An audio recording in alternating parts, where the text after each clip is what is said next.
This is the place. This is definitely the place for a seaman. Aboard a massive stateful schooner under 10,000 square feet of canvas, reaching across a freshening trade, and while we're enjoying ourselves, we're making money. Marvelous. Not too long ago, in these self-same waters, we could have been aboard a ship no bigger than this, making the middle passage of a slaving voyage out of Liverpool or Bristol, and carrying down below decks 300 or 400 unfortunate people to a strange new continent. Today it's rather different. There's been a sea change, and now the cargo pays us for the privilege of working here.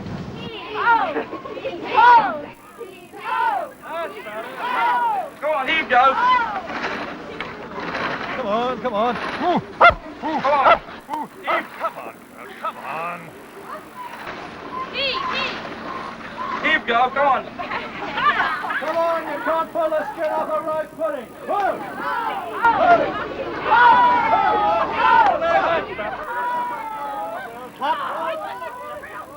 In some ways, this is a unique situation.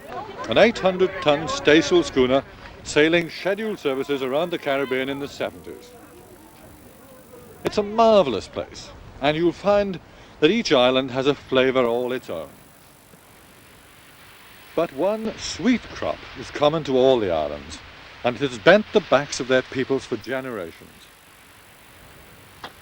But the tyranny of sugar is passing, and each island now hopes to tap new wealth. But always there are more mouths to feed. There are children everywhere. Even the last of the original Indians, the Caribs, on their reserve in Dominica, they're increasing their birth rate for the first time in 400 years. And the bare-faced truth is on Antigua that tomorrow's islanders are already taking over the tourist beaches of today. They couldn't nowadays swim here when the hotels are open. These boys can only come here during the hurricane season, which keep the tourists away. But this won't always be so, I'm quite sure. Colour and beauty are just natural to all the islands. Their more interesting differences stem from their history of blood and guts and violence.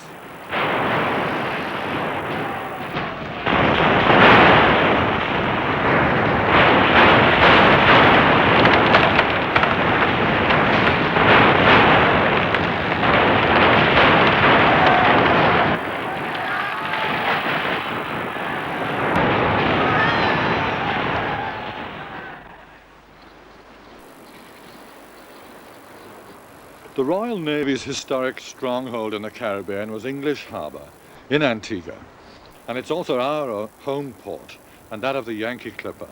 And a finer harbour for a sailing ship would be hard to find in these waters. It's also well hidden, and Johnny Frenchman never did find it. The hills shelter an anchorage that was large enough to take the fleet of Admiral Lord Nelson and still keep them hidden from the sea. Today it caters for the less quarrelsome taste of yachtsmen from all over the world.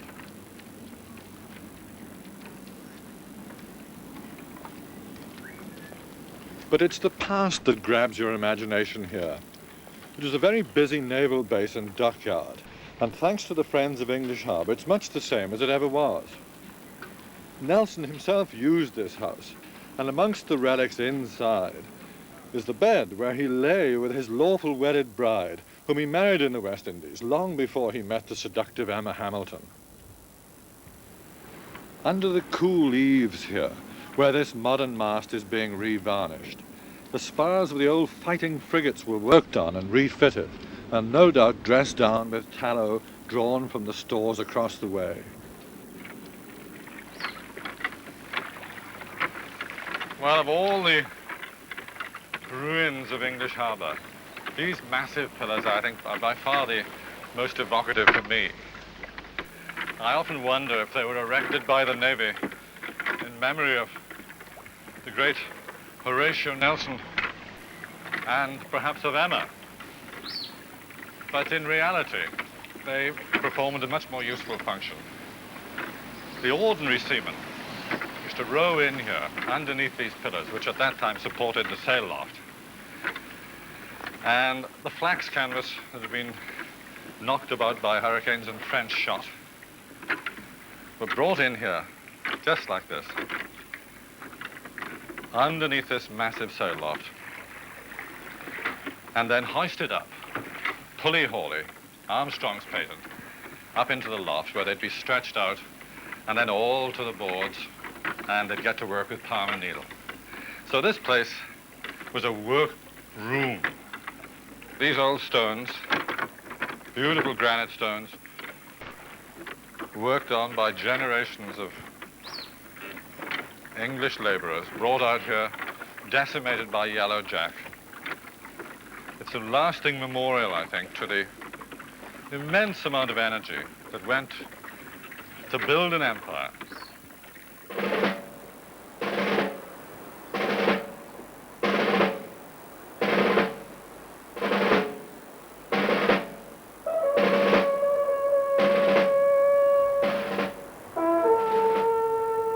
Scratch the soil hereabouts and the imperial past is revealed. Little things that speak of the private soldier's hard life. Sometimes even the Queen's shilling went astray, and a clay pipe broke its stem.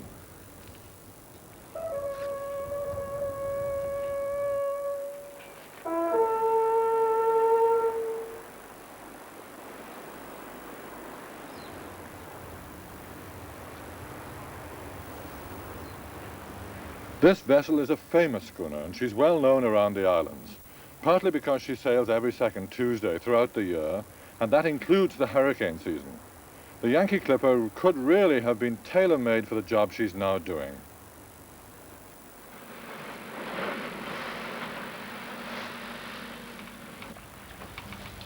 Well, there are two things a seaman likes. Well, there are two other things a seaman likes, I suppose. One of them is making a landfall, and the other is getting away the hell out of it and getting away to sea again. And thank the Lord we are now at sea, running before this very light air. There's really very little wind. It's not much of a trade.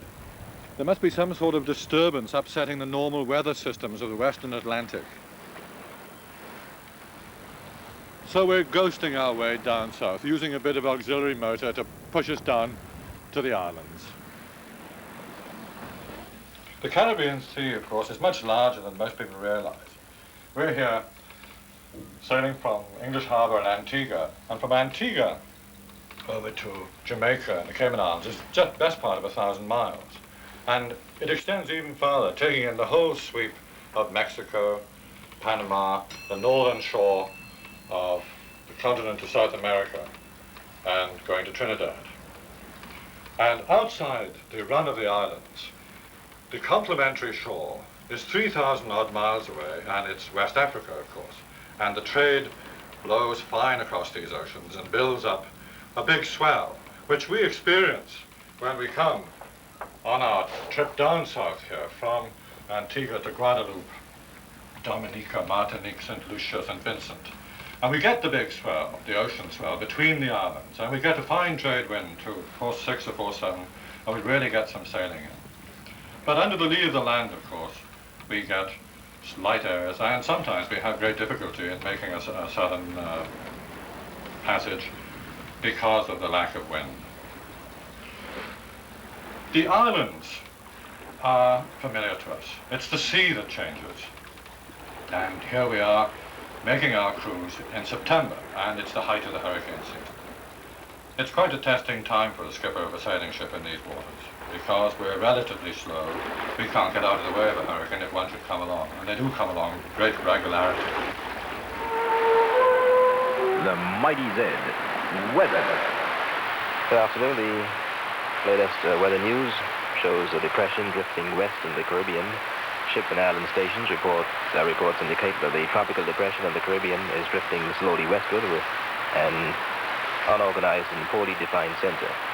The central pressure appears a little lower and is estimated to be... Well, the weatherman just can't seem to make his mind up today what's going to develop. But we're not worried anyway. The Clipper's a fine, handsome ship, 200 feet overall, draws 18 foot of water, carries 10,000 square feet of canvas, And if we get a good blow, she can romp along at 12 knots and better. And she's big enough, really, to have been a square-rigged ship. But as a staysail schooner, we can make do with fewer hands on deck. She dates from the great days of racing sail to the time between the wars when the rivalries of the America's cup races were another opium to distract the millions, not only of money, but also of the unemployed. More than a few followed the races in small craft, but millions at the movies got to know Endeavour and Shamrock and Ranger and the Royal J. Britannia and the rest of that great fleet of racing machines, the like of which we can never be able to afford to see again. Vanderbilt was a great name in the racing era.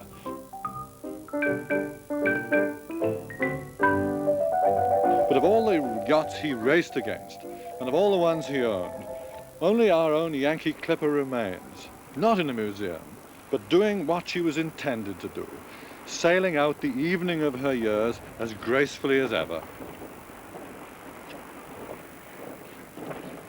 And in these waters there are other beautiful old ships to be seen. Ships built on the islands, by the islanders for trade between the islands. They don't lie as thick along the harbour as they used to, but they're still around. You can see schooners like these all over the world, I suppose, in the Med and the Pacific, but they are particularly common in the Caribbean here. They're usually owned by a family, and they earn everybody's bread and butter. They're built to rub shoulders with a hard concrete quay and only lose a bit of paint in the process. If you want a new mast, well, you go out in the wood and cut one. It's a continual battle to keep them up to scratch. Between every passage, there's another plank wants renewing. The Torpedo keeps nibbling away at it. And there was a time when they were built all over the islands. But those days have gone, and now you've got to look fairly hard to see a schooner building on a beach.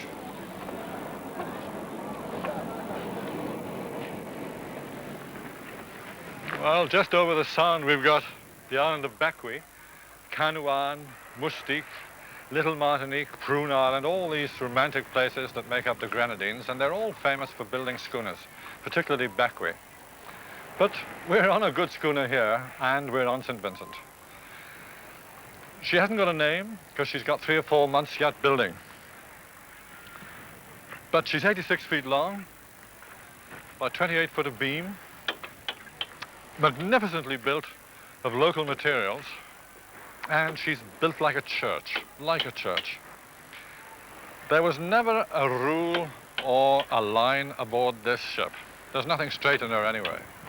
All the curves, all the lengths are decided by the length of timber that you can get from the yard and by the beautiful shape of the builder's thumb. If you've got a nicely curved thumb, you're going to end up with a nicely curved ship.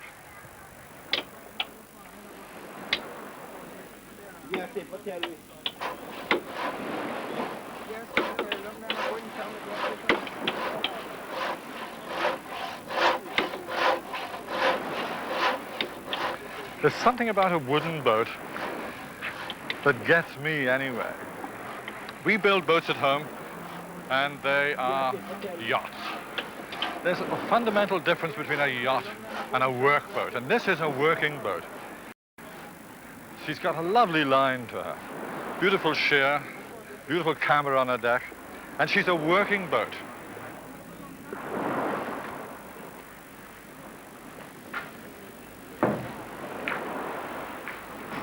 Well, she really is built like a church, isn't she? And of cedar, white cedar, it's locally grown here, not red, which is too soft for the job. And here's the green heart stringer, pitch pine planking, all very high quality materials, which we can't get at home. And green heart here again. And like churches, we've got a congregation too. You can't get rid of the lads. They're fascinated by boats in this part of the world. Not everybody knows, I think, that boats have got buttocks. And here they are. She wouldn't mind me touching them, I don't think. Buttocks and buttocks. That's the shape of the tree as it grows on the hillside. You can see the bare bones of the vessel here. We'll never be able to come down here again. She'll have ballast here, rock ballast, and she'll be carrying kerosene, cement, all the old things, the hard work of the islands. She'll be doing it. She's no yacht. She's going to earn her money. For any seaman, it's a great thrill to go back perhaps 80 years in time to our own coasting schooners in Britain, and here they are still, being constructed in the old way with art, not only with craft. For there's a real art in building a wooden vessel of this kind. The schooners derive from Europe, but there's a smaller craft hereabouts which, to my eye at least, is just pure African. You can see them everywhere. You can see them 20 hard miles out to windward, and they rest on every beach. They can carry half a dozen men and their gear, and they're fundamentally dug-out canoes. But they've caught up with the 20th century, and they're planing their way into the 21st. The outboard motors transformed the Gomia. You can go 25 knots in a hollowed-out tree tuck. It seems unlikely, but it's quite a thrilling fact.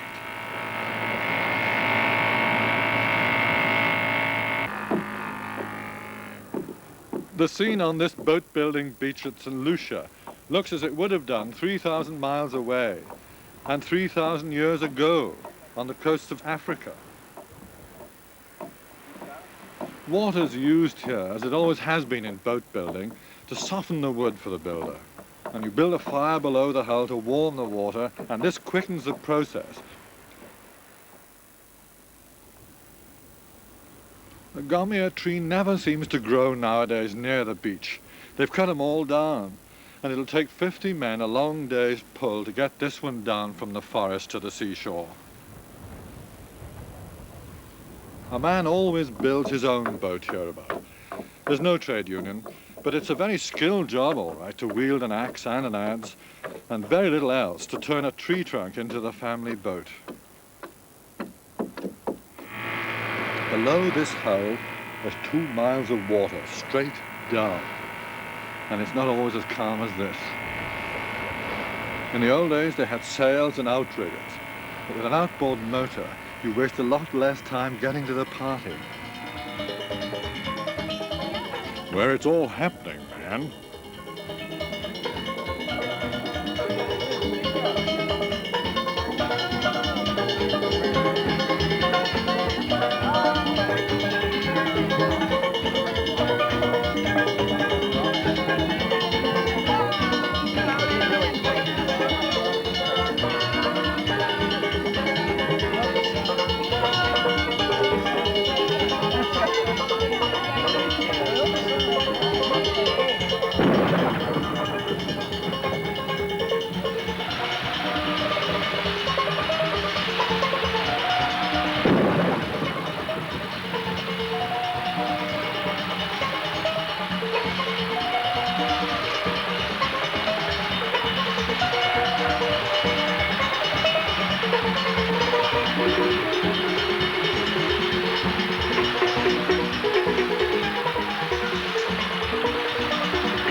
It isn't always sunny, even in the Caribbean. And there are parts of Dominica, for instance, where there are 300 inches of rain a year, and that's just 250 inches more than you get in Manchester. But the locals don't seem to get at all upset about it. If you get wet, well, it doesn't take you long to get dry. We're not made of sugar anyway. And the rain gets all the tourists off the streets. Although, so far, most of the remote villages have very few visitors anyway.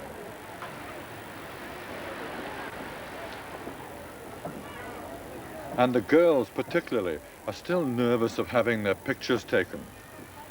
It seems more than shyness, a touch of voodoo, perhaps?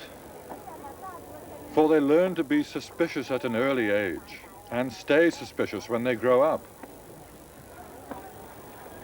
and when they go out shopping. And when they're old, they'll tell you why. But by then, nobody cares. Even the pigs are shy in these small villages.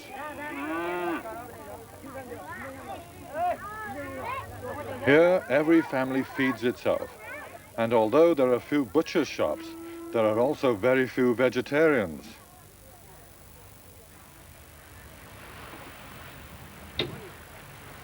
The sea is not as rich here as it is in more temperate waters, but it's rich enough to make sure that if you happen to like fish, you won't go hungry.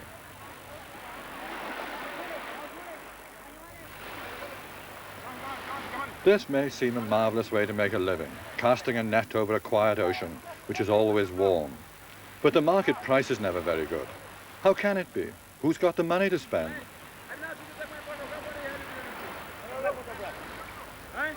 And when the haul is made, the catch is never as big as you'd hoped for, or even as heavy as you'd expected.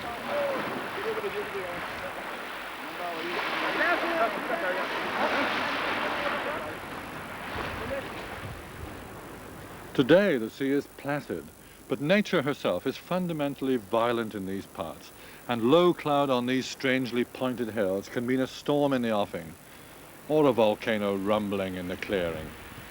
But all the Leeward Islands are volcanic in origin. And earthquakes and sudden natural disasters have happened too often in the past for there to be none in the future. But on St. Lucia here, there's a road right through the hot springs, and so we're seeing the world's first drive-in volcano. On St. Vincent, they boast a lake in their volcano, but all these islands inherit the same dangers. And we're now northward bound from St. Lucia up this chain of mountain tops, all the way from Grenada to Guadeloupe. On our port hand, there's over a mile of water, and close on our starboard beam, the land is rising perpendicularly out of the sea to 3,000 or 4,000 feet. We're reaching on the northeast trades on the starboard tack. Not very fast, because the trade isn't blowing very well. But we'll get to Martinique, and it isn't very far. It's only 35 nautical miles to Fort-de-France. The French have got a volcano as well. And of course they've got to be different. They don't call theirs Soufriere, but they call it Mont Pelée. At the turn of the century, everybody knew where Mont Pelée was. I suppose the second largest natural disaster since Pompeii erupted. But now, to the tourist's eye, the unaccustomed eye, there's nothing left of that. Just a nice beach, somewhere to swim, somewhere for the kids to throw the ball.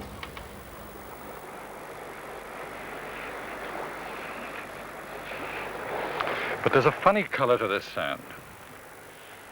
And it's not the sure weathering of the sea that's brought the rock to this consistency, because we know the very moment of its birth. It first saw the light of day at 7:45 on the morning of Thursday, the 8th of May, 1902. The moment when the city of Saint-Pierre, here on the island of Martinique, was annihilated.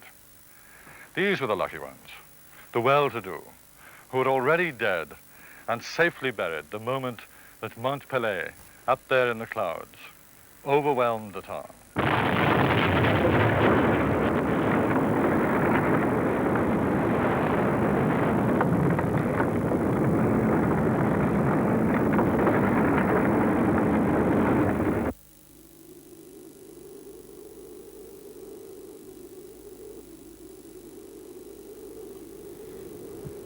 It was a devastation as complete as that at Hiroshima. Not a building remained standing, and to all appearances, no people either. The earth shook, and the town was engulfed in ash and fire. Life had stopped in Saint-Pierre, and the rescuers arrived at a lost town where there was nothing to save. Pelée had smoked like this for a fortnight before the disaster, but though it was a great sight, few feared its power. To the elegant town, to see the smoking mountain, came visitors from all over Martinique, for Saint-Pierre was a fine watering place and the first French centre in the Antilles.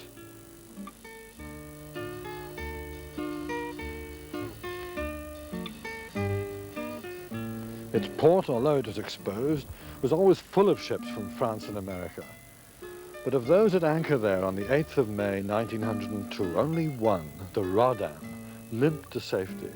And by the time she reached St. Lucia, 4 officers and most of the crew were dead of burns and radiation. The clouds around Montpellier today threaten little worse than rain, and the volcano is long dormant. But the scars of the past have not healed.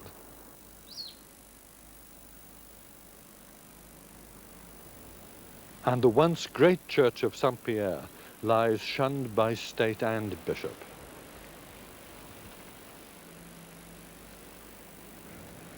The broken, abandoned church is a salutary sight. Some people have crept back to live among the ruins, but there will never again be as many homes here as once there were. Nor will they house a society which had recreated in Saint-Pierre something of the elegance of metropolitan France.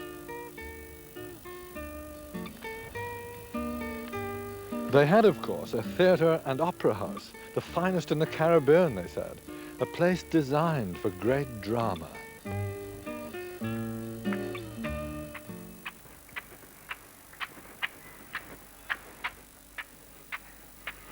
To climb these steps on a cool autumn evening, to join the cream of Martinique society in the auditorium, to watch the latest thing from Europe, that was definitely the thing to do. This girl represents the agony of Saint-Pierre. 10 seconds that destroyed a town. An incandescent fireball that rolled down a mountainside and incinerated 30,000 people. This was once a bottle of good French wine. It required a temperature of 2,000 degrees centigrade to turn it into a plastic blob. Only one man incredibly survived this Holocaust, and he, incredibly enough, was a drunkard who'd spent the night in jail. And the French prison service isn't noted for the timidity of the justice it metes out to its prisoners. If you did time in solitary, you did it right here.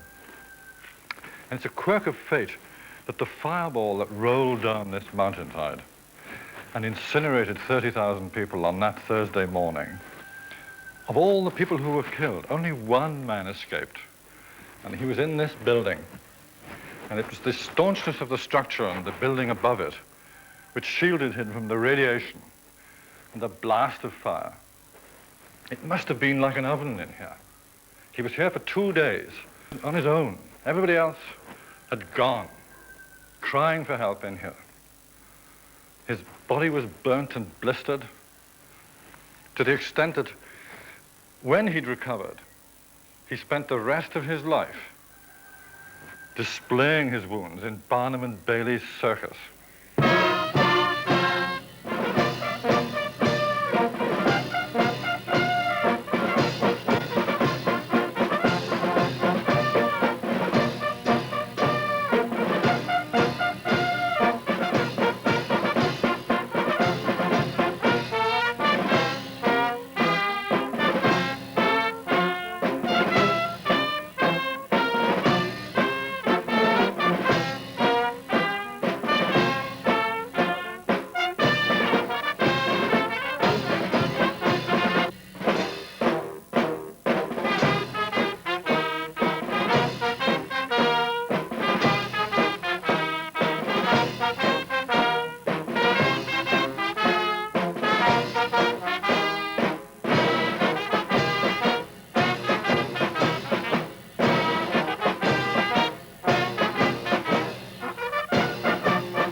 The French military band always sounds sharply the same wherever it plays.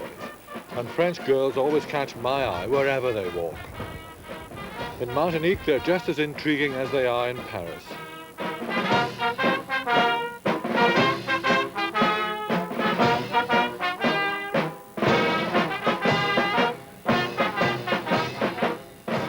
With this sort of competition, the Empress Josephine can only get the bird.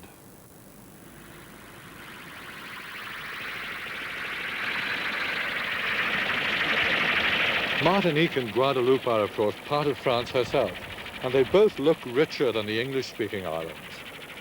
The hotels and beaches here are as ritzy as anywhere in the world.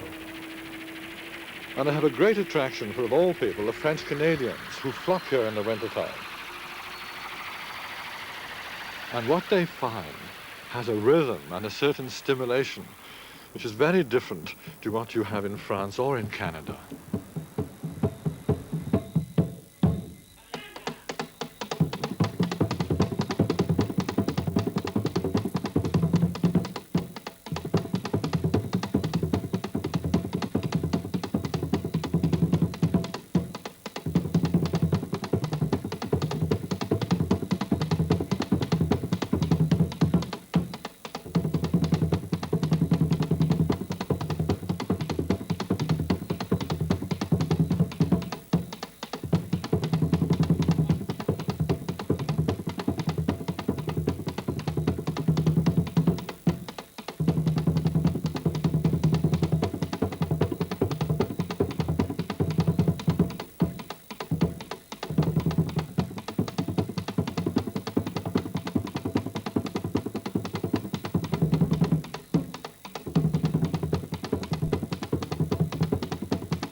We have our own little bit of talent on board the Clipper too, or else we'd never leave Martinique.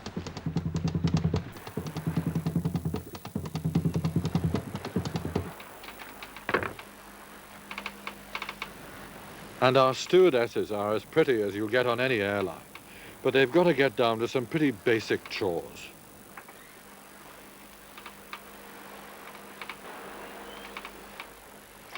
There's never any trouble getting girls, though. They're queuing up to join us. Deckhands are also easy to come by in the Caribbean, but a regular job is a good job, even though it is at sea.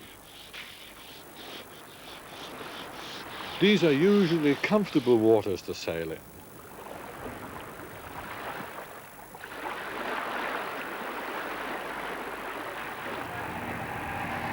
Well, the main danger aboard this ship isn't running ashore on an island or being run down by another vessel, because there aren't very many trading around these islands anyway. The main danger here is fire. And there's a little notice here which means what it says: no smoking below decks. And if I catch anybody smoking here, I'll be extremely annoyed. We've got a fire risk because the accommodation is built of pitch pine, and it's varnished pitch pine, and there are 36 cabins below decks. And we only need a carelessly dropped cigarette end down here. Now we've got a problem of immense proportions on our hands. It's the skipper's job, it's my job, to see that things like this are full, and they will be full, and to do everything I can to stop the dreadful occurrence that took place on our sister ship not long ago.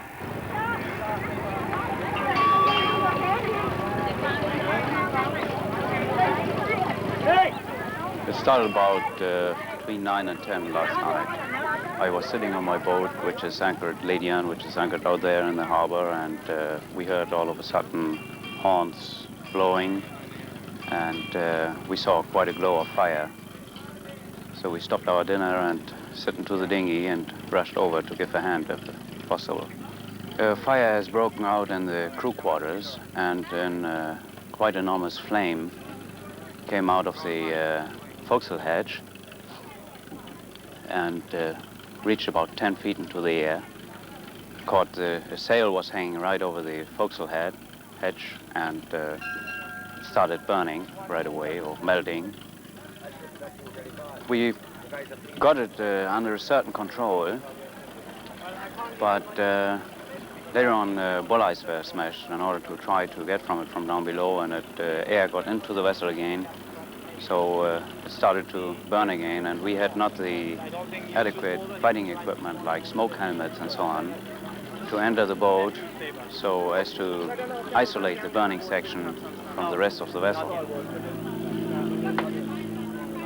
But nobody aboard the Polly was hurt, thank God. If it was at sea, it would have been much worse. The Polynesia is registered in Panama. And like us aboard the Yankee Clipper, she sails under a flag of convenience. And that means a flag that's small enough not to draw attention to itself.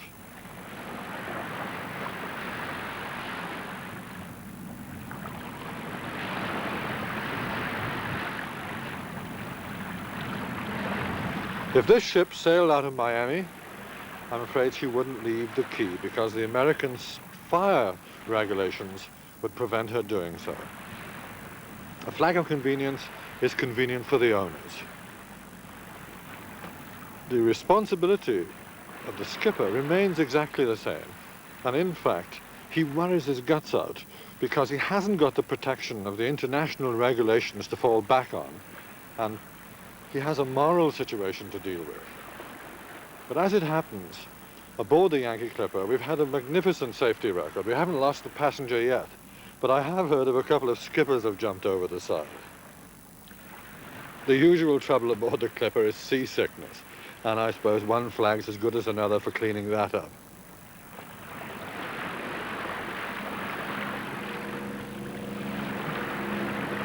Minute, please, Mr. Ross. Down. Stand by the dome hole. A landfall every day. That's one of the great pleasures of sailing the islands. But it does make for more work.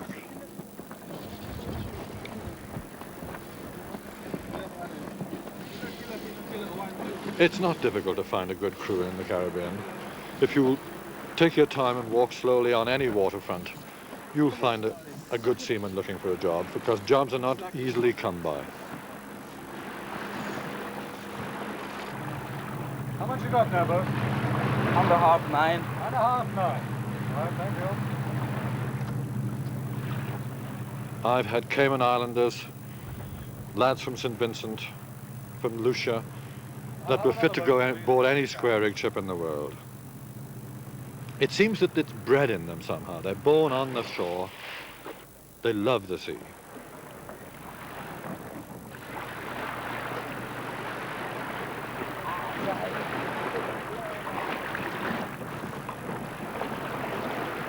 Mr. Ross is a great example. The old saying about every finger a marlinspike and every thumb a fid just about fits him to a T. He's sown thousands of feet of seaming aboard this ship. And certainly one of the things you can't fault in a West Indian crew, they don't take their worries home with them. But in port, some people have to stay aboard to prepare supper. Rum and coconut milk make a marvelous drink, especially when you're waiting for it, and I don't think she'll have to wait too long before somebody offers. But a wise man can take his pleasures ashore and pretend he's doing a bit of work at the same time. One thing, of course, which is impossible to describe is the smell of the market. The bananas, the fish, the plantains, the pawpaws, the sweat of people in the excitement of making a deal, knocking somebody down from 20 to 15 cents. It's all here. It's indescribable.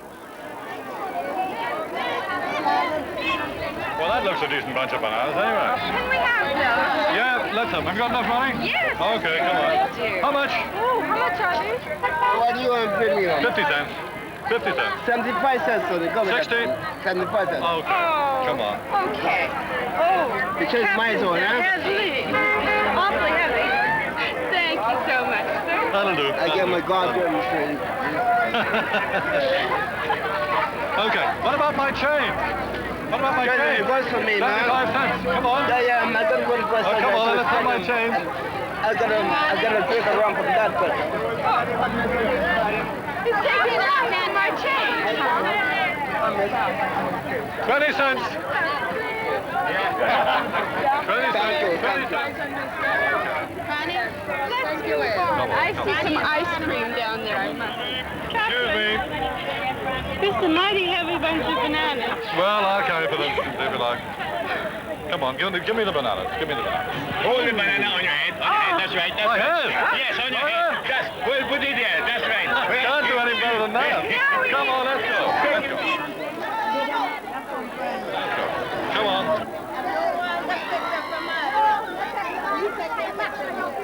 It's so busy here on market day, you'd think it was always so. But there is every week another sort of day on the islands. A day that always reminds me of home.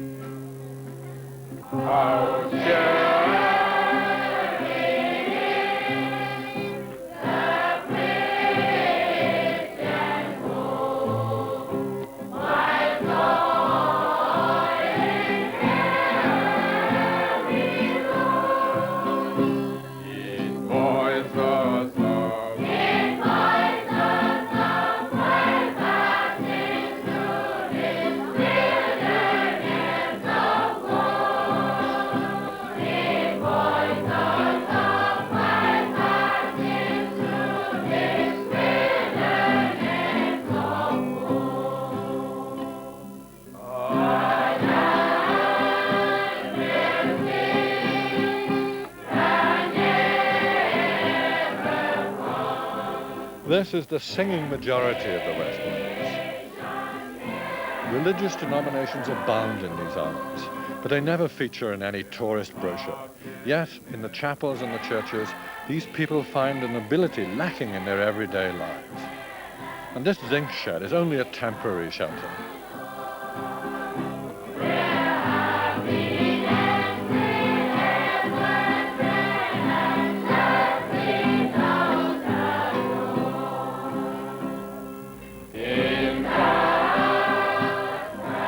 This church in Liberta and Antigua, the Seventh-day Adventists, was burnt down a while back. But this is a poor community. Money is scarce and buildings are very expensive. That is, unless you're building a home and the cheapest thing will do.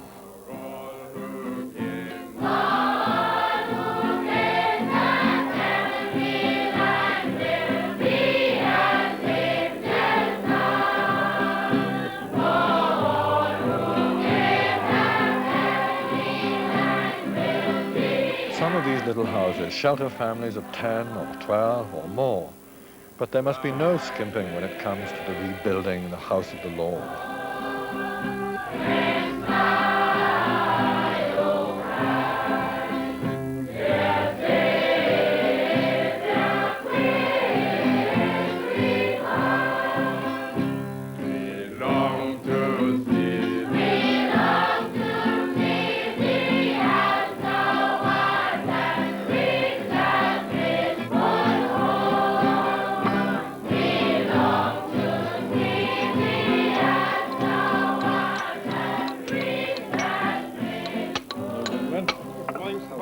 Certainly building a beautiful church here. Oh, yes, sir, indeed. And as we look at this church, we receive satisfaction for our labor day by day as we see it coming to a finish. I'm sure you do. It's more than 2.5 years now. It's 2.5 years in full since we're doing it. And some of it, much of it, is labor of love. And as we watch it day by day, we are feeling happy about it.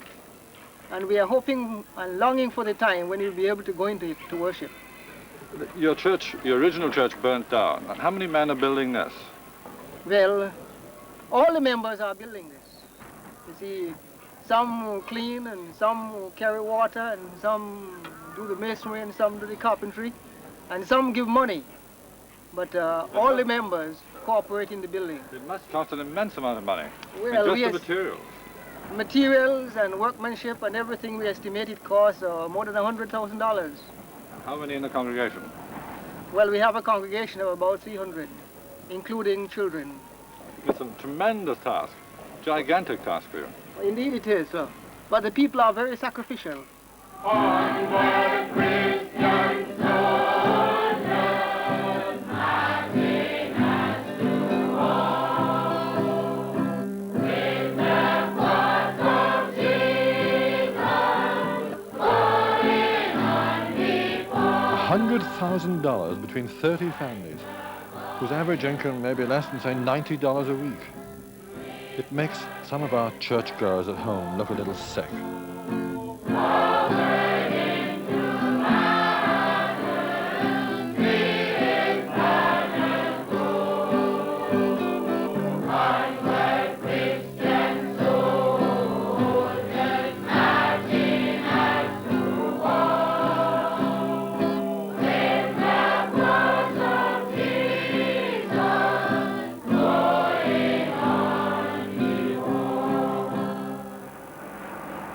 But tourists don't come for the hymn singing. The new hotels seem more likely to change the islands than the new churches. And the surrounding sea is now a holiday attraction and not a barrier to progress.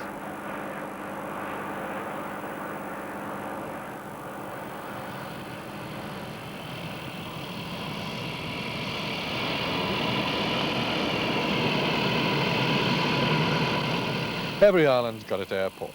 And to fly from one to the other is easy, fast, and very convenient and very cheap. And they provide far better jobs than going to sea. QNH 1016.1, report joining circuit.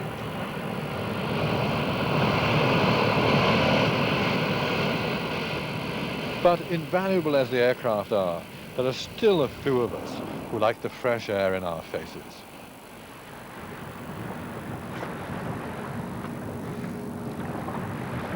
But now we've got the old girl close hold on the starboard tack. And she's doing the thing she was built for, sailing along in the middle of the night. At the end of the graveyard watch, and Toby and I, probably the only people aboard who are awake, we're carting passengers around the islands. It's the only way you can make the operation pay. It's the only way which these big schooners are going to be kept sailing. If the breeze keeps up, if Toby keeps, pay her off a little, Toby. If Toby keeps it all full, we'll be up to English Harbour just after dawn tomorrow. And it'll be the end of another cruise.